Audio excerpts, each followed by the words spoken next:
The soft hum of the cargo ship's engines filled the cabin as Jack Thompson stared out into the vast emptiness of space. His small transport vessel, the Star Runner, cruised steadily through Sector 47, a rarely used shipping lane that cut through what most pilots called the dead zone. He preferred this route. Fewer ships meant fewer problems.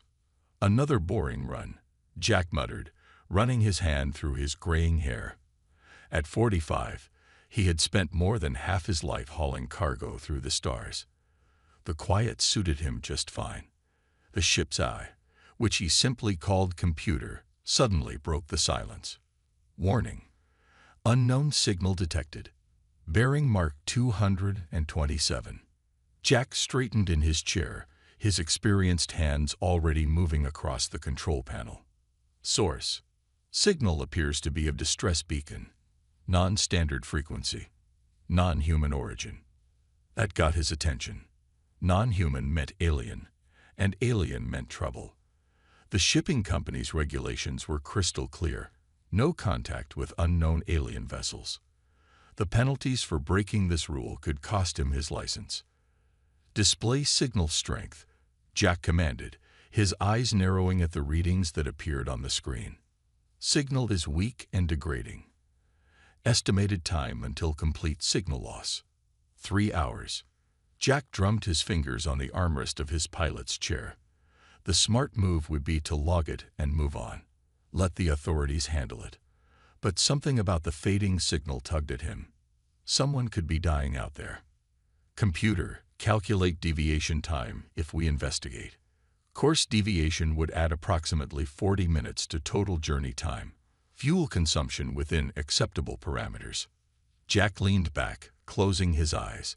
The company would dock his pay for being late, but he hadn't survived 25 years in deep space by ignoring his instincts.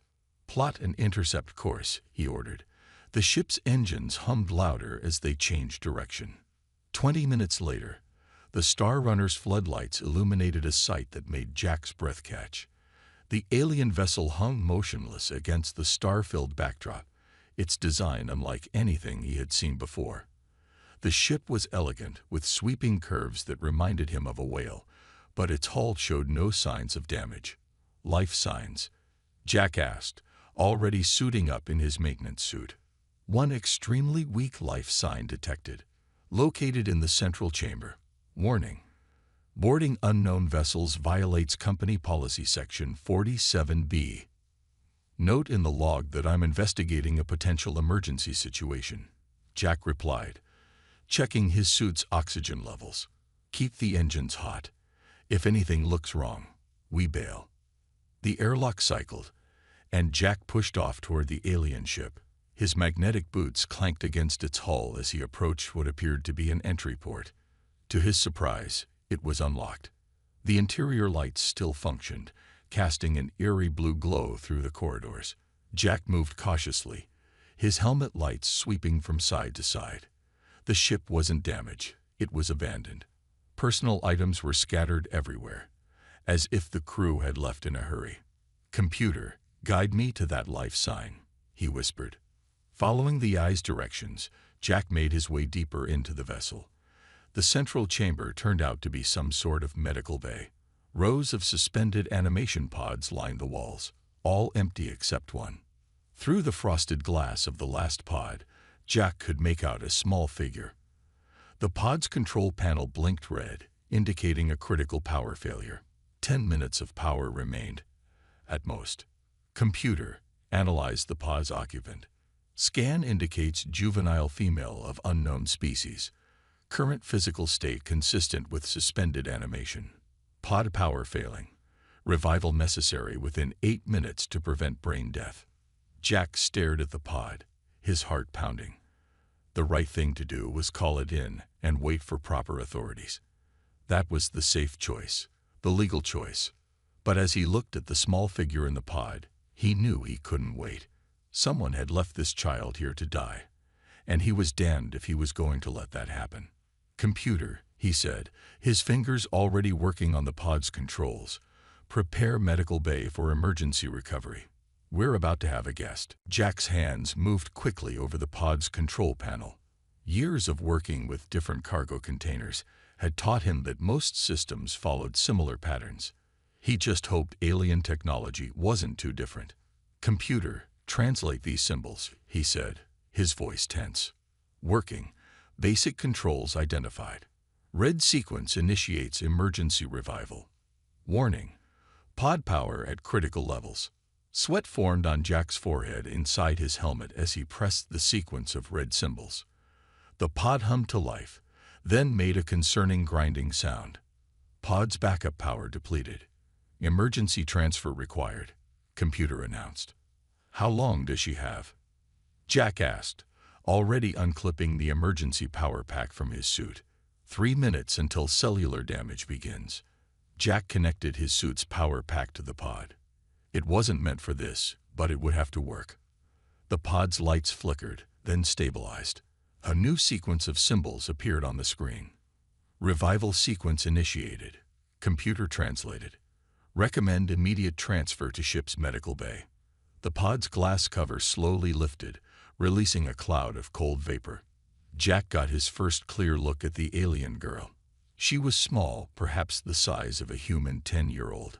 Her skin had a pale blue tint, and delicate patterns swirled across her face.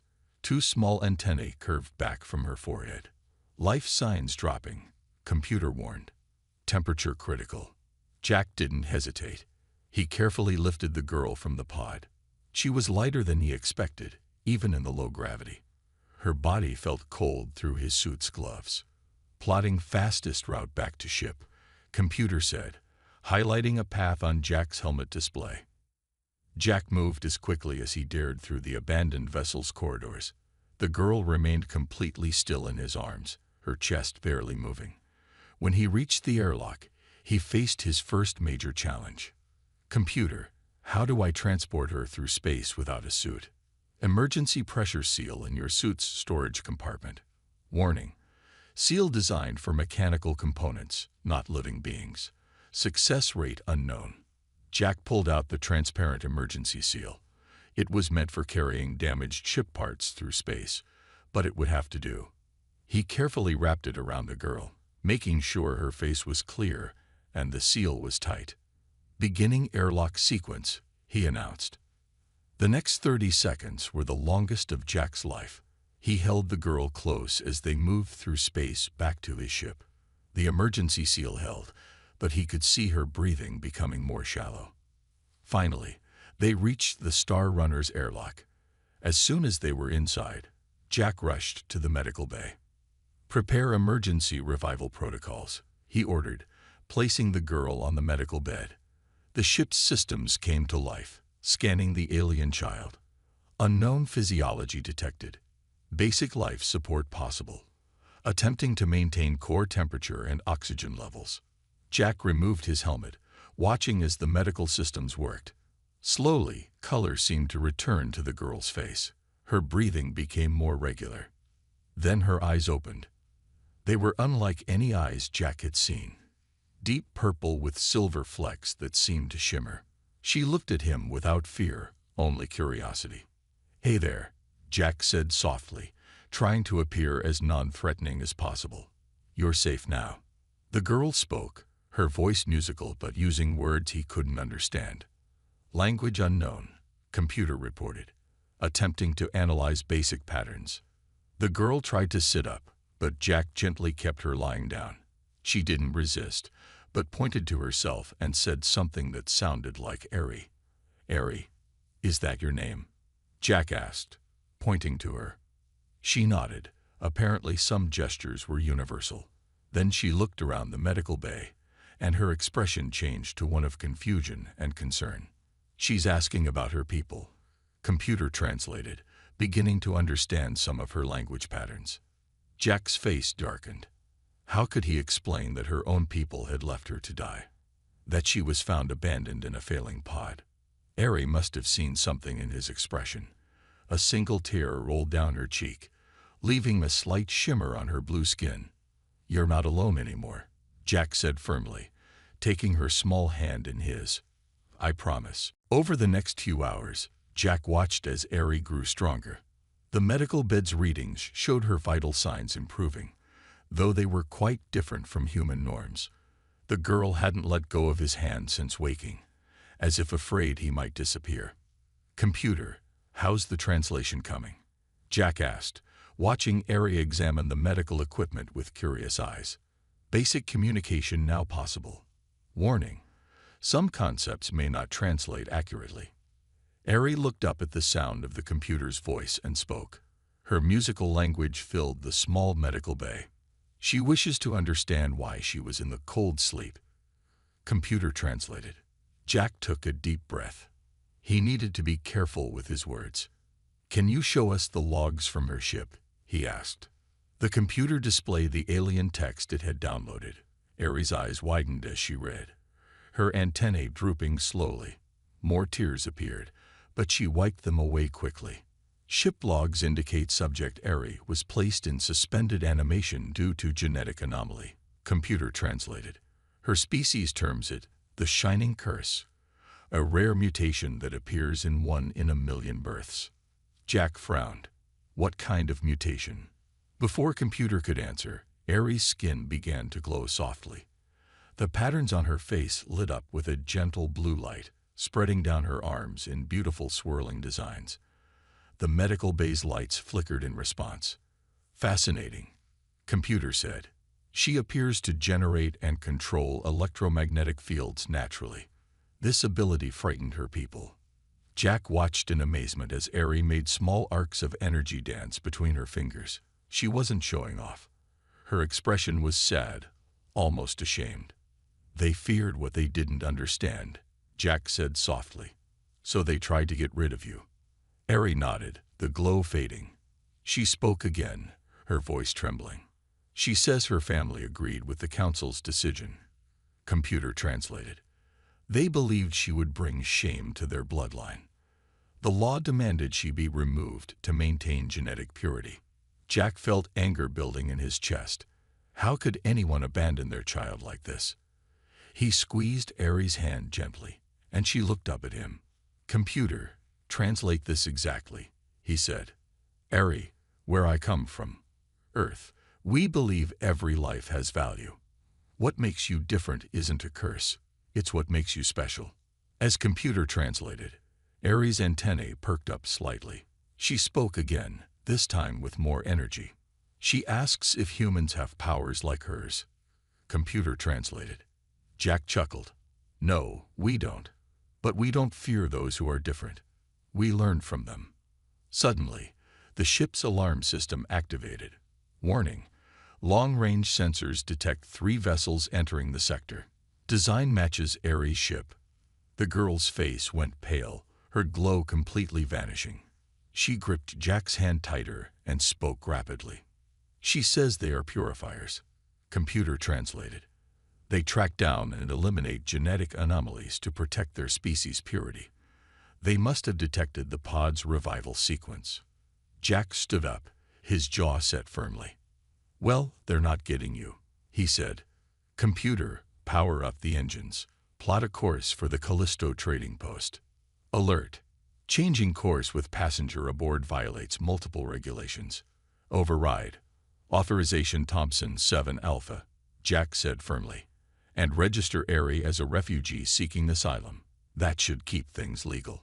He turned to Ari, who was watching him with a mixture of fear and hope. "Computer, translate. Those ships out there, they'll have to go through me to get to you. And humans, we're very, very good at protecting our family." As computer translated, Ari's face broke into a smile. Her skin began to glow again. But this time, the patterns were bright and steady.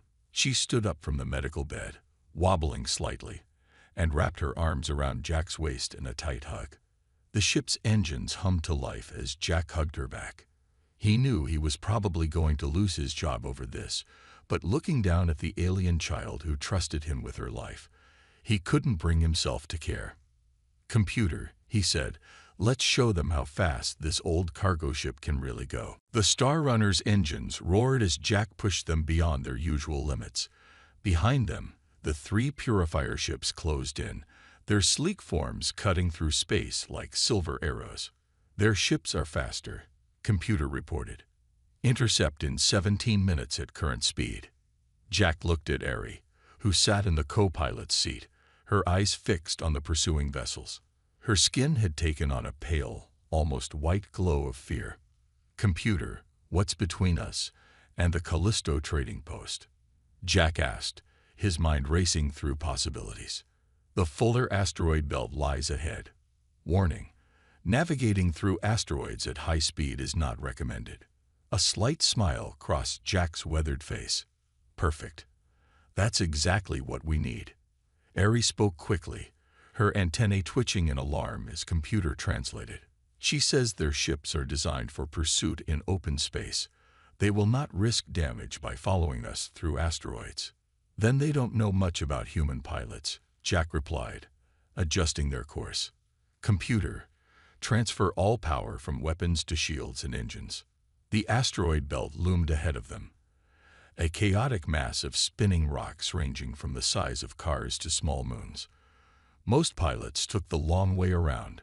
Jack aimed straight for it. Purifier ships are transmitting a message, computer announced. Let's hear it, Jack said, his hand steady on the controls. A harsh voice filled the cabin, speaking in Ari's language. The girl shrank in her seat as computer translated. They demand we surrender the genetic anomaly or be destroyed with her. Jack snorted. Computer, send this response. Come and get her. They hit the asteroid belt at full speed. Jack's years of experience threading cargo through tight spaces came into play as he wove between the massive rocks. The Star Runner shuddered as smaller asteroids bounced off their reinforced shields. 2 purifier ships still in pursuit, computer reported. One has fallen back. Jack grinned. Not so eager when things get difficult, are they? Suddenly, Ari's hands began to glow brightly. She pointed at the navigation screen, speaking rapidly. She says she can sense the electromagnetic fields of the asteroids. Computer translated. The patterns of their movement. Can you help us navigate?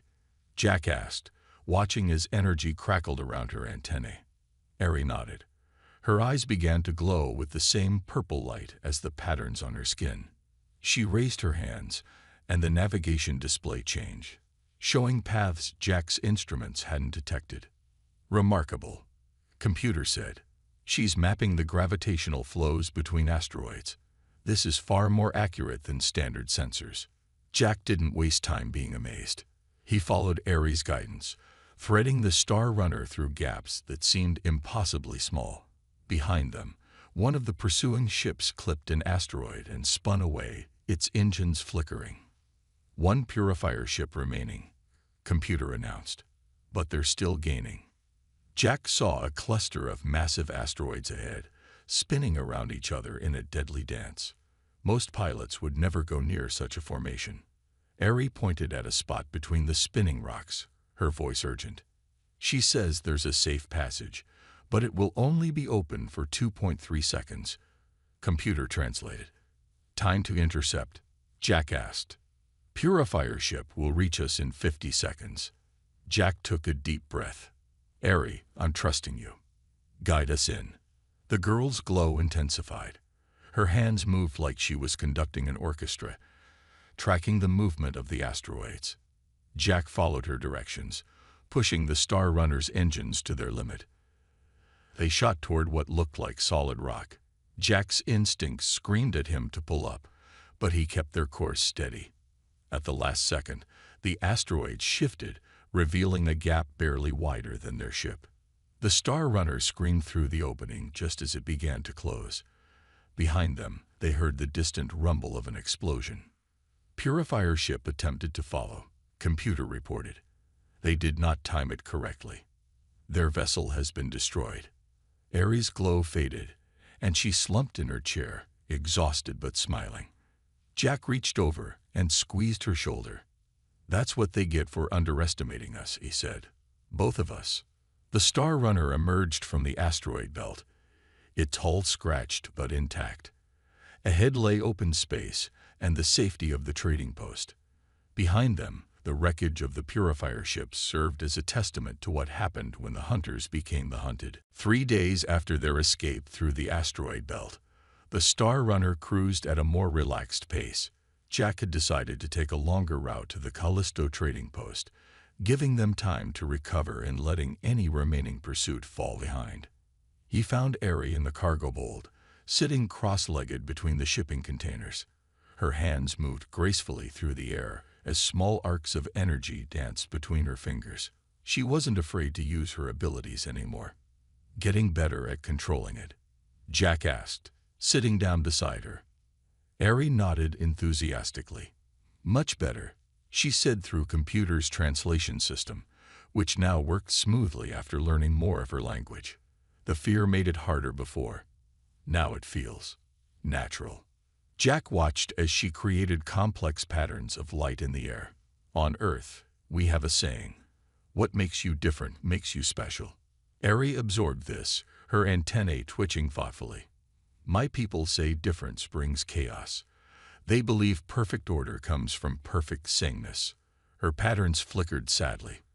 They tried to fix me when I was younger. It only made the light stronger. You can't fix what isn't broken, Jack said firmly. Computer, show her the files about human genetic variation. The cargo hold's display screen lit up with images of humans from around Earth. Different heights, colors, features, and abilities. Eri watched with growing amazement. So much variation, she whispered. And they all lived together. Not always perfectly, Jack admitted. But we learned that our differences make us stronger as a species. Each unique trait might be exactly what we need to survive something new. Eri stood up, her confidence growing. Watch this, she said. The lights in the cargo hold dimmed as she concentrated. The patterns on her skin began to pulse, and suddenly all the electronic devices in the room activated at once.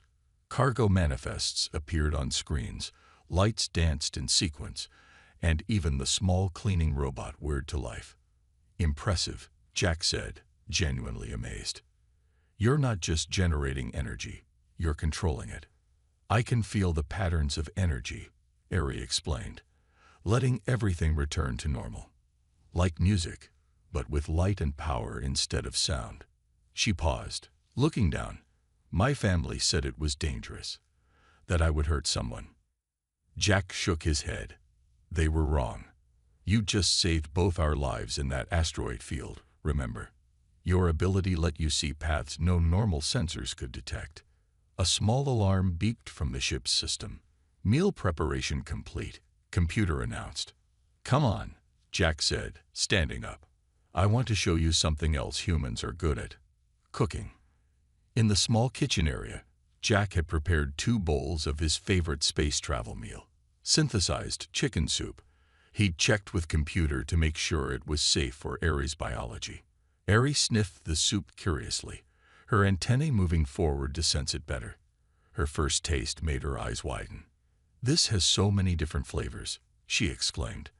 Our food is nutrition balanced to be exactly the same every time. Jack laughed. That sounds terrible.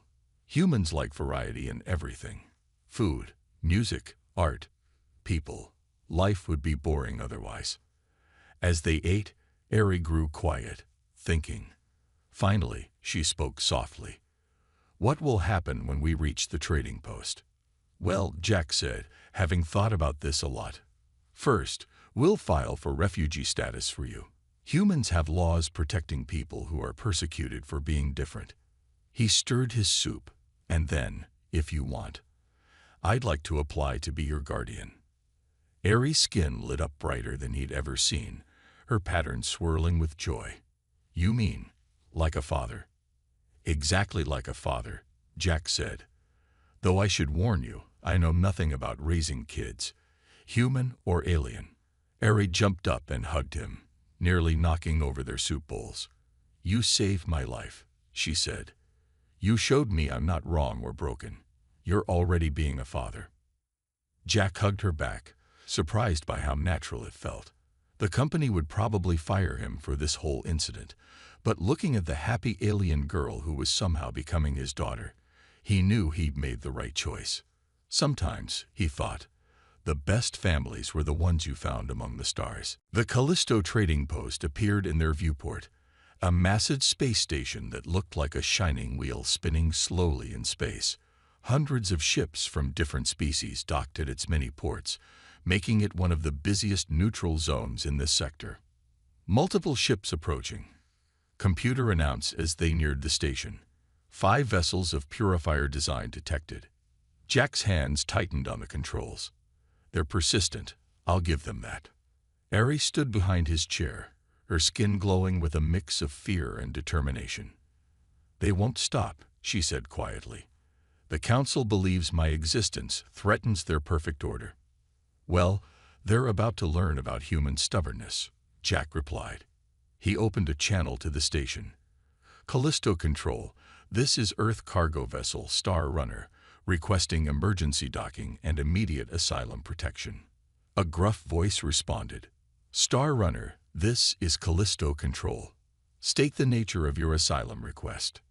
We have a juvenile refugee aboard, being pursued by ships that intend her harm. She's seeking protection under the Sentient Rights Act, Section 7. There was a pause. Then, confirmed, Star Runner.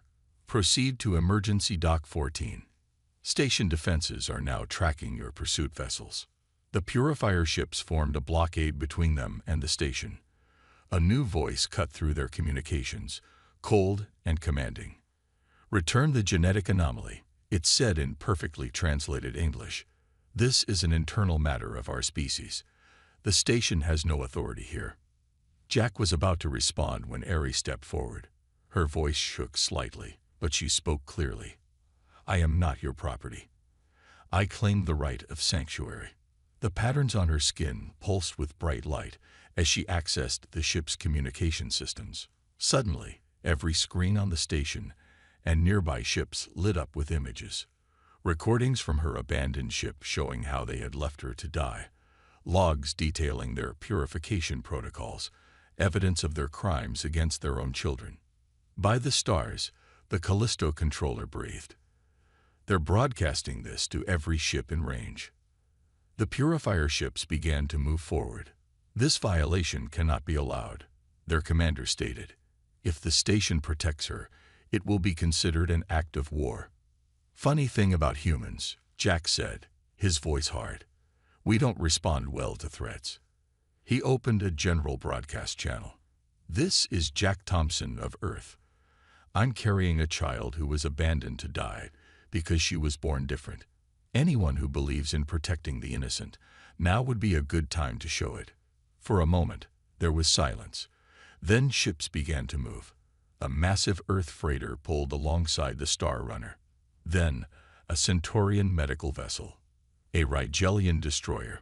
One by one, ships from dozens of species formed a wall between the Star Runner and the purifier vessels. This is Captain Martins of the Earth freighter Big Sky, a new voice announced. We've got your back, Star Runner. Persecution of children isn't tolerated in civilized space. The Callisto station's weapons powered up, their targeting systems locked on the purifier ships. Your vessels are now in violation of station safety protocols, the controller announced. Withdraw immediately or face consequences. Ari watched in amazement as more ships joined their defense. Her glow brightened with each new ally until the cockpit was filled with light. The purifier commander's voice had lost its certainty. This is unprecedented. The Council will not accept. The Council, Jack interrupted, has exactly 10 seconds to withdraw before they learn how many species are willing to fight to protect a child. He looked at Ari and winked. Want to count it down? Ari raised her hand, creating a glowing countdown in the space between ships. As she reached 3, the purifier vessels began to turn away. By 1, they were already jumping to faster than light speed. Cheers erupted across all channels as the ships dispersed. The station controller's voice returned. Star Runner, you're cleared for docking. We'll have a Rights Council representative waiting to process your asylum claim. He paused, then added more softly, and thank you. It's good to be reminded that some things are worth standing together for. Jack reached back and squeezed Aries' hand as they approached their docking bay. "See, I told you humans don't like bullies." Aries' antennae curled happily as she watched the other ships return to their business. "No," she said, "humans just like doing what's right." 6 months after the standoff at Callisto Station, the Star Runner drifted through a quiet sector of space. In the cockpit, Jack watched as Aries confidently worked the navigation controls. Her skin glowed softly, helping her sense the energy patterns of nearby stars. "Course plotted for the Rigel colony," she announced proudly. The translator was barely needed now. She'd learned English remarkably fast. Cargo secured and engines running at optimal efficiency. "Not bad for your first solo plot," Jack said, checking her work. "You're getting better at this than your old man." Aries beamed at the words "old man." The adoption papers had been finalized 3 months ago, making her officially the first of her species to become part of a human family. Her case had changed a lot of things in space law. "Message incoming from Earth Central," computer announced. "Priority marking." "Put it through," Jack said, sitting straighter. These messages usually meant trouble. The screen lit up with an official document.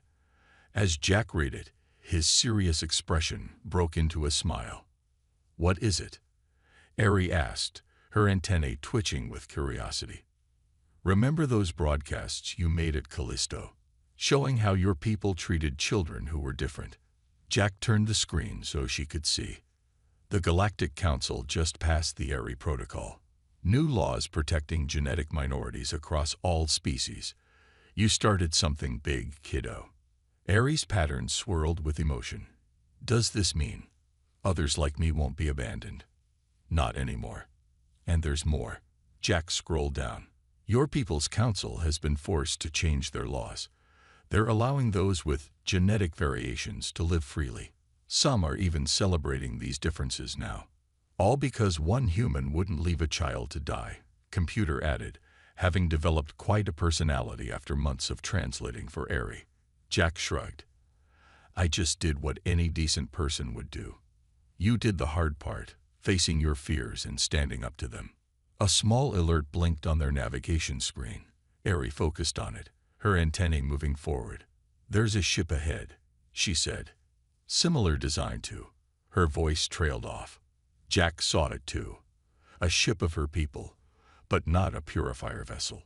This one was smaller, marked as a civilian transport. "They're hailing us," computer reported. Aries looked at Jack, who nodded encouragingly. "Accept the call," she said. A face appeared on their screen, another of Aries' species, but this one had patterns similar to hers. As they watched, the alien's skin began to glow softly. "I am Lynn," the alien said through the translator. I saw the broadcasts. I've been looking for others like me since the laws changed." Lynn's patterns flickered nervously. "When I heard a human cargo ship had an energy-gifted crew member." Aries' own patterns pulsed with excitement. "You can manipulate energy too." Lynn nodded. "There are more of us. We're forming a community on the outer colonies. Some humans are helping us study our abilities, understand them better." Lynn paused. Would you like to meet others like you?"